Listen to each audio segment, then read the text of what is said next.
Dad Perfect Revents. After 25 years of building Brooks Construction from the ground up, my office manager Jennifer texted me at 7:30 a.m. on a Tuesday morning.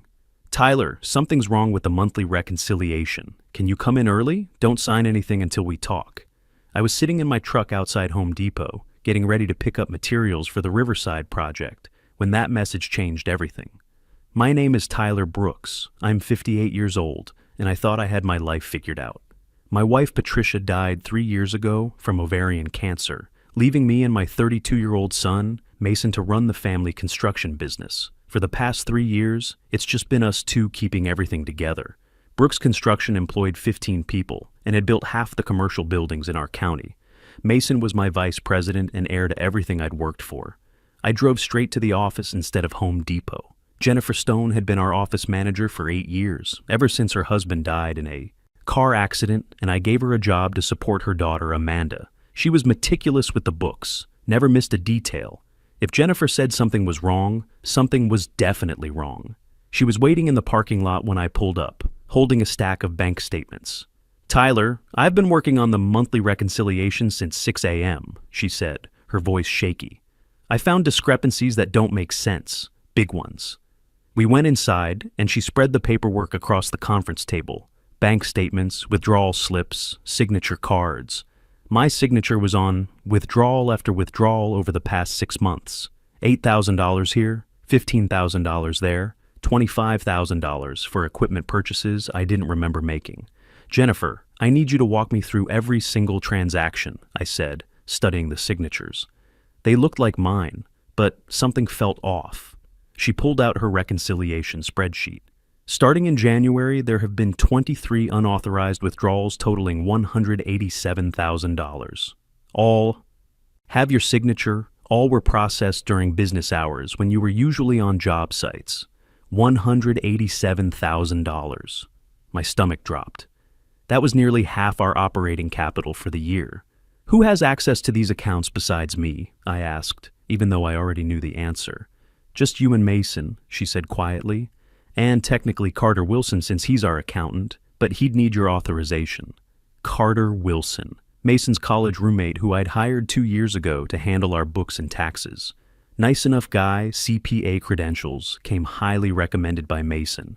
The three of them, Mason, Carter, and me, were the only ones with access to the company's financial accounts. I told Jennifer to lock everything down immediately. No more checks, no more withdrawals, no access to anything financial without my physical presence. Then I called our bank and put a freeze on all business accounts pending an investigation. "Tyler," Jennifer said as I was making the call, "there's something else. I've been noticing Mason and Carter staying late a lot recently. Sometimes I come back to get something I forgot and see lights on in your office. When I asked Mason about it, he said they were working on tax preparations. Tax season had been over for 2 months. That afternoon, I drove to see Lance Taylor, my attorney and oldest friend. We'd gone to high school together 40 years ago, served on the volunteer fire department, coached Little League when our kids were young. Lance's office was downtown in a converted Victorian house, same place he'd practiced law for 25 years. "Lance, I need your help with something sensitive," I said, settling into the leather chair across from his desk. "I think someone's been stealing from my company." He leaned forward. "How much and who?" "Nearly $200,000 over 6 months. And I think it might be Mason." Lance set down his pen. We'd been through a lot together. Patricia's cancer treatment, Mason's wild teenage years, the challenges of running a small business. He knew my family better than anyone. "Tyler, that's a serious accusation. What evidence do you have?" I spread out copies of the bank statements Jennifer had given me, showed him the signature analysis I'd started doing. Lance studied everything for 20 minutes, making notes. "These signatures look legitimate to me," he said finally. "But that doesn't mean they are. We need a handwriting expert to be sure, and we need to document everything properly if this is going to hold up in court." "You think it could go that far?" "Tyler, if your son is stealing $200,000 from the family business, it's already gone that far. The question is whether you want to handle this internally or involve law enforcement." I thought about Mason, the little boy who used to ride in the truck with me to job sites, wearing his tiny hard hat and tool belt Patricia bought him for his 5th birthday. the teenager who complained about working summers for the company but always showed up. The young man who stood beside me at Patricia's funeral and promised to help keep the business strong. I want to be absolutely certain before I do anything, I said. Can you recommend someone who can analyze these signatures? Lance pulled out his phone. I know a forensic accountant who also does handwriting analysis. Sarah Mitchell. She's expensive, but she's the best in the state. If there's fraud here, she'll find it. How long will that take? 2 weeks minimum for a thorough analysis. Maybe longer, depending on how much documentation you can provide. 2 weeks felt like an eternity, but I knew Lance was right. If I was going to accuse my own son of stealing from our family business, I needed ironclad evidence. Set it up, I said. And Lance, this stays between us until we know for sure. That evening, I sat in my home office looking at photos of Patricia and Mason from happier times. Pictures of Mason's high school graduation, our hunting trips, the day I made him vice president of Brooks Construction. In every photo, he looked like the son I'd raised. Honest, hard-working, grateful for the opportunities I'd given him. But $187,000 didn't lie. Someone was stealing from the company, and there were only 3 people with access. Me, Mason, and Carter Wilson. I opened my laptop and started documenting everything I could remember about the past 6 months. Every time Mason had asked me to sign papers quickly because he was running late for a meeting. Every time Carter had handled bank deposits while I was on job sites. Every conversation about company finances that seemed rushed or vague. The pattern started becoming clear, and it made me sick to my stomach. My son wasn't just stealing from me. He was stealing from his mother's memory, from the business she'd helped me build, from the legacy we'd planned to leave him. The question was, how far was he willing to go to keep this secret?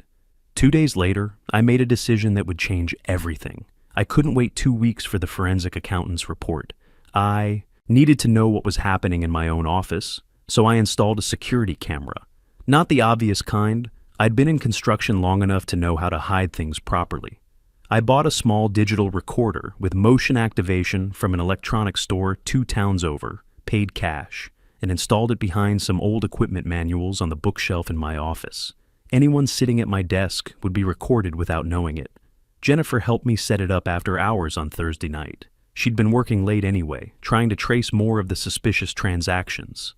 Tyler, I found 8 more withdrawals from February, she said, showing me printouts, smaller amounts, $3,000, $5,000. But they add up. We're looking at over $210,000 total now. $210,000. The number kept growing. At this rate, they'd bankrupt the company within a year. Jennifer, I need you to do something for me, I said. Tomorrow, I want you to tell Mason that you're having trouble reconciling the books. Say you need him to go through some transactions with you. Don't mention the camera, just see how he reacts. She nodded. What if he gets suspicious? Then we'll know he's guilty. Friday morning, I left the office early and drove to the Riverside construction site. We were building a 3-story office complex, and I needed to check on the concrete pour. But mostly I wanted to be away from the office while Jennifer talked to Mason. At 10:30, my phone buzzed. Text from Jennifer.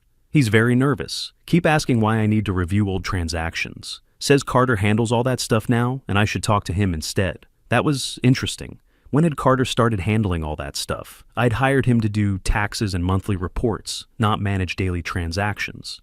I spent the day at the job site, but my mind kept wandering back to the office. What were Mason and Carter doing when they stayed late? Why was Mason deflecting Jennifer's questions? And why did those signatures look right, but feel wrong? That evening, I reviewed the day's camera footage on my laptop at home. Nothing unusual, just normal office activity during business hours. But around 6:45 p.m., after Jennifer had left, the motion sensor activated. Mason entered my office with Carter Wilson. They looked around carefully before Mason sat in my chair and opened the desk drawers. Carter spread some documents on the desk, while Mason pulled out a legal pad and started practicing something. Practicing my signature. I watched in disbelief as my son spent 20 minutes perfecting my handwriting, copying signatures from legitimate documents. Carter coached him, pointing out where the pen pressure was too light or the loops were too wide. The old man's getting suspicious, Mason said on the recording. Jennifer's been asking too many questions about February's withdrawals. Carter leaned back against the wall. Maybe we need to accelerate our timeline. How much life insurance does he carry? My blood turned to ice. 1.5 million through. The business policy, Mason said, not even pausing in his signature practice. Another $500,000 personal policy Patricia set up years ago. I'm the beneficiary on both since she died. Perfect. Construction accidents happen all the time, especially with older workers who don't pay attention to safety protocols. Mason looked up from the legal pad. I've been thinking about that crane operation next week. OSHA violations happen, equipment malfunctions. Nobody asks too many questions when a 58-year-old construction worker gets careless. They spent another 10 minutes discussing the details, how to sabotage crane cables, which subcontractor would be blamed for faulty maintenance, how Mason would inherit everything, and Carter would get his percentage for handling the legal complications. When the recording ended, I sat staring at my laptop screen. My son, the boy I'd taught to drive, who I'd walked down the aisle at Patricia's funeral, who called me every Sunday, was planning to murder me for insurance money. I called Lance immediately. Lance, I need to see you tonight. Emergency. Tyler, it's 9 p.m. Can't this wait until morning? My son is planning to kill me. I have it on video. Silence. Then, I'll be at the office in 20 minutes. Lance arrived with Detective Melissa Harper from the county sheriff's department. She was younger than I expected, maybe early 40s, but Lance said she'd handled several embezzlement cases and knew how to deal with family crimes. We watched the recording together, all of it.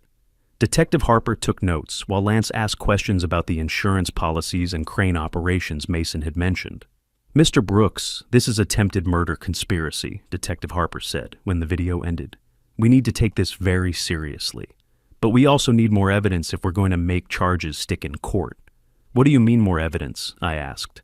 You just watched them planning to kill me. I watched them discussing theoretical scenarios. A good defense. Attorney could argue they were just talking, not actually planning. We need to catch them taking concrete steps toward carrying out the plan. Lance nodded. She's right, Tyler. We need them to either attempt the sabotage or make more specific plans we can document. Detective Harper leaned forward. Mr. Brooks, would you be willing to wear a recording device? If we can get them to repeat these plans while you're present, especially with specific details about timing and methods, that would give us what we need for arrest warrants. The thought of facing my son while wearing a wire terrified me, but the thought of dying because I trusted him terrified me more. What would I have to do? We'd set up a meeting. Maybe tell them you're having health problems and want to discuss succession plans. Get them talking about the insurance policies and timeline for taking over the business. If they're planning to kill you, they'll want to know when you'll be vulnerable. I thought about Patricia. What would she say if she knew our son had become this? Would she want me to protect him or protect myself? Detective Harper, if we do this and catch them planning to murder me, what happens to Mason? If convicted of conspiracy to commit murder, he's looking at 15 to 25 years in state prison. My son, in prison for trying to kill his father. But the alternative was being dead while he collected $2 million and told everyone what a tragic accident it had been. Set it up, I said. Let's catch him. Detective Harper and Lance spent the next hour explaining how the wire operation would work. They'd need 3 days to get equipment and warrants. The meeting would be Wednesday afternoon at the office, after normal business hours. 3 more days of pretending everything was normal while planning to trap my own son. I drove home that night, thinking about the little boy who used to help me sort nails in the workshop. Somewhere along the way, I'd lost him completely. Now, I was about to destroy what was left. The next 3 days were the longest of my life. I had to act normal around Mason while knowing he was planning to murder me. Monday morning, he brought me coffee like he had every day since Patricia died. Tuesday, we reviewed the Riverside project timeline together. Wednesday, he asked if I wanted to grab lunch at our usual spot downtown. The whole time, I kept thinking about Patricia, how proud she'd been when Mason graduated college with his business degree. How she'd insisted we bring him into the company as a partner, not just an employee. He's our legacy, Tyler, she'd said during one of her final hospital stays. Promise me you'll take care of him. I'd promised, but I'd never imagined I'd need someone to take care of me from him. Wednesday afternoon at 4:30, Detective Harper fitted me with a wire in Lance's office. It was smaller than I expected, just a tiny microphone clipped inside my shirt collar, and a recording device the size of a credit card taped to my chest. "Remember, Mr. Brooks," Detective Harper said, checking the audio levels, "we need them to be specific about their plans. Ask about timeline, methods, anything that shows clear intent to commit murder. What if Mason suspects something? Stay calm. These devices are nearly undetectable. Just have a normal conversation about business succession and let them bring up the insurance." Lance shook my hand. "Tyler, you're doing the right thing. Patricia would understand." I drove back to the office at 5:15. Jennifer had already left, as planned. The parking lot was empty except for Mason's truck and Carter's sedan. I sat in my truck for a minute, gathering courage to face my son while wearing a wire that could send him to prison for 25 years. Inside, Mason and Carter were waiting in the conference room with a bottle of bourbon and 3 glasses. They had set up what looked like a celebration. "Dad, we need to talk," Mason said, gesturing for me to sit down. "Carter and I have been discussing the future of the company." I sat down, aware of the recording device against my chest. "What kind of future?" Carter poured bourbon for all of us. "Tyler, you're 58 years old. You've been working construction for 35 years. Don't you think it's time to consider retirement? Enjoy your golden years while you still can?" "I'm not ready to retire yet. The business is doing well," Mason leaned forward. "But, Dad, what happens if something happens to you? We don't have proper succession plans in place. No life insurance beneficiary structures. No clear ownership transfer protocols."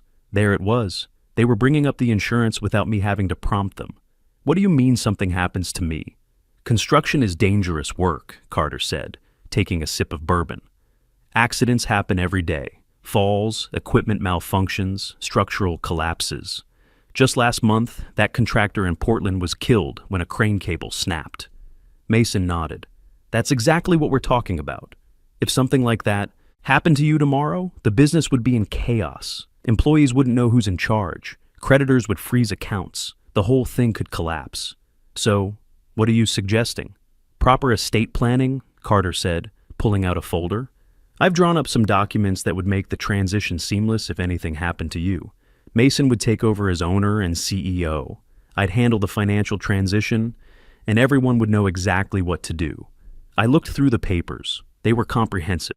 Will modifications, insurance beneficiary changes, business ownership transfers, everything needed to liquidate my life's work within weeks of my death.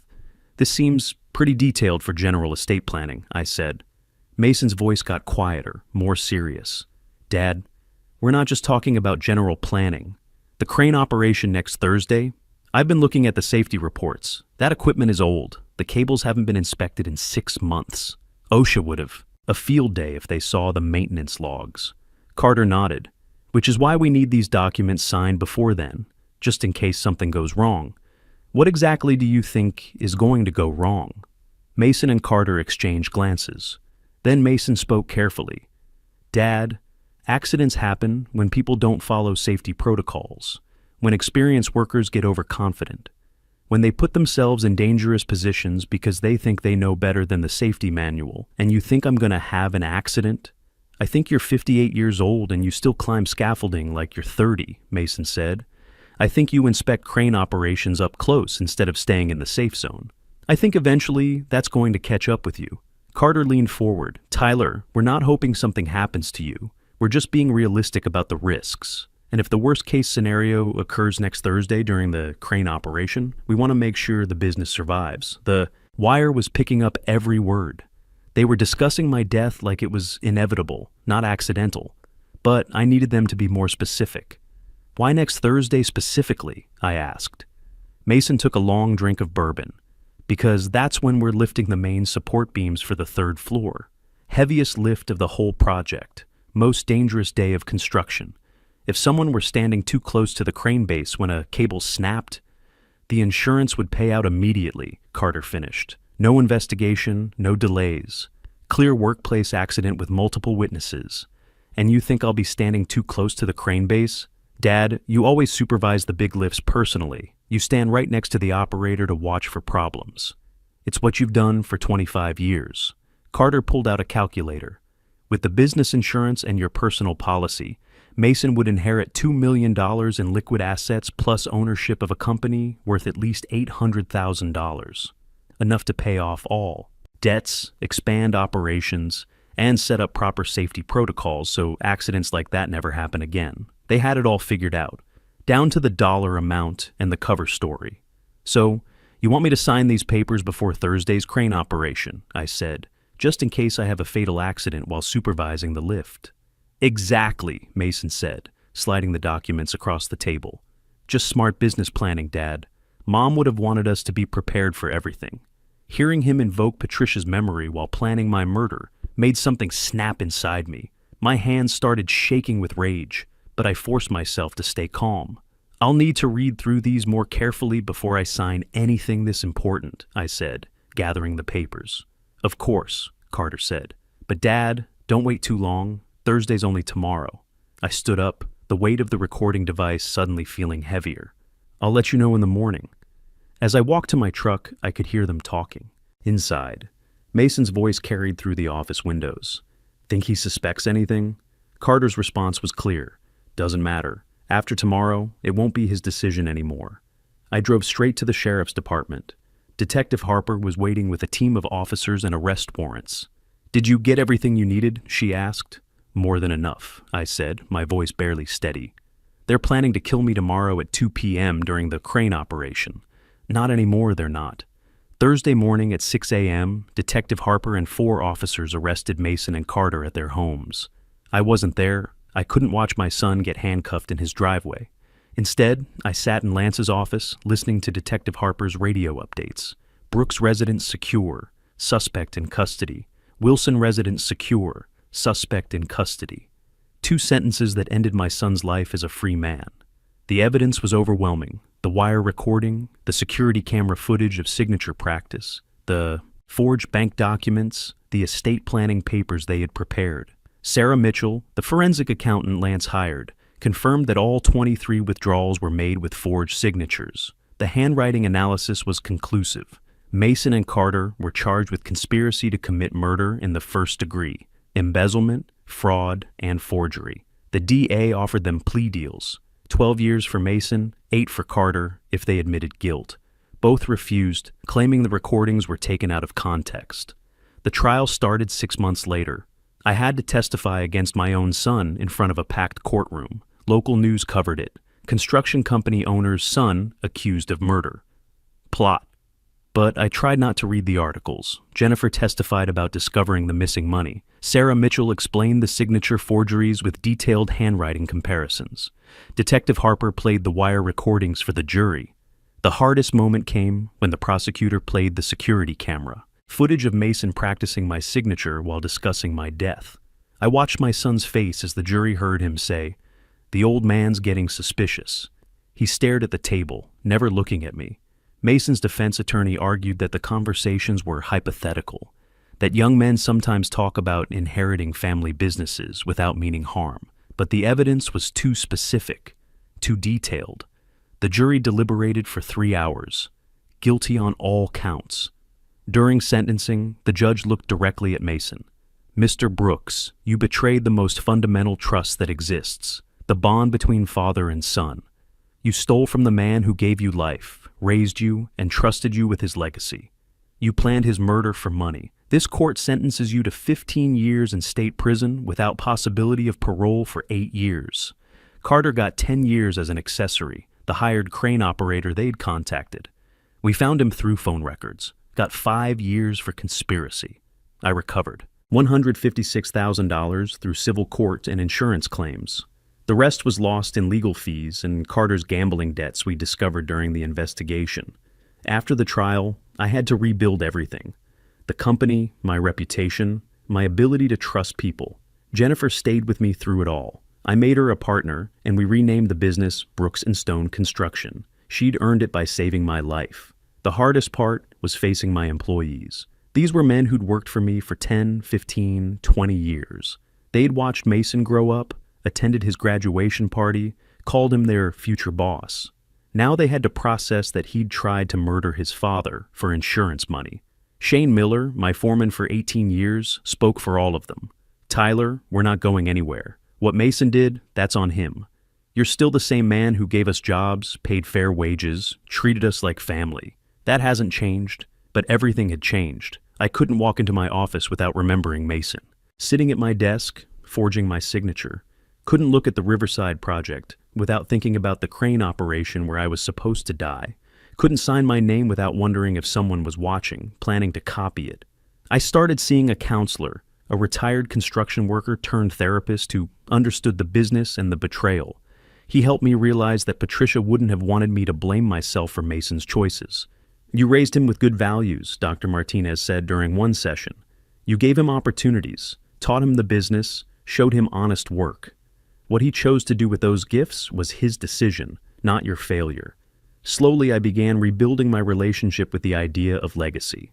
Not the kind that gets passed down through bloodline, but the kind that gets built through mentorship and example. I started a scholarship program at the local community college for students studying construction management. Every year, Brooks & Stone.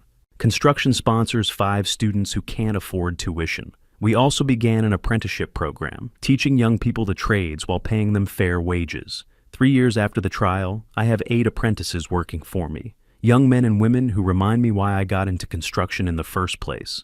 To build things that last, to create jobs for good people, to leave the world a little better than I found it. I visited Mason once in prison, about a year after sentencing. He looked older, thinner. Prison had aged him quickly. "Dad, I'm sorry," he said through the glass partition. "I don't know what happened to me. The money, the gambling, Carter's influence, it all got twisted up. Mason, you planned to murder me. Sorry doesn't fix that. I know I can't take it back. But I want you to know that I remember who you really are. The father who taught me to work with my hands, who was proud when I graduated college, who built something real from nothing. I looked at this man, who used to be my little boy. I put $25,000 in an account for when you get out. Not because you deserve it, but because your mother would have wanted me to. After that, we're done. You'll have to find your own way in the world." He nodded, tears streaming down his face. "Thank you, Dad, for everything, for the money, but mostly for being the man you are, even after what I did." I walked out of that prison and never went back. These days, I focus on the business and the young people who work for me. Jennifer handles most of the administrative work, giving me time to be on job sites, teaching apprentices how to read blueprints and install electrical systems properly. At 61 now, I know I don't have many working years left. But the difference is that when I retire or die, Brooks & Stone Construction will survive because it's built on something stronger than family obligation. It's built on shared values, mutual respect, and the understanding that everyone who works here has earned their place. My son chose money over family. I chose to rebuild with people who choose family over money. That's the legacy Patricia would have wanted, and it's the one I'm proud to leave behind. If you're reading this and someone close to you sees you as a bank account instead of a person, trust your gut and protect yourself, because the people who truly love you will never make you choose between your safety and their loyalty. I learned that real family isn't about blood or inheritance. It's about the people who show up when everything falls apart and help you rebuild something better than what was destroyed.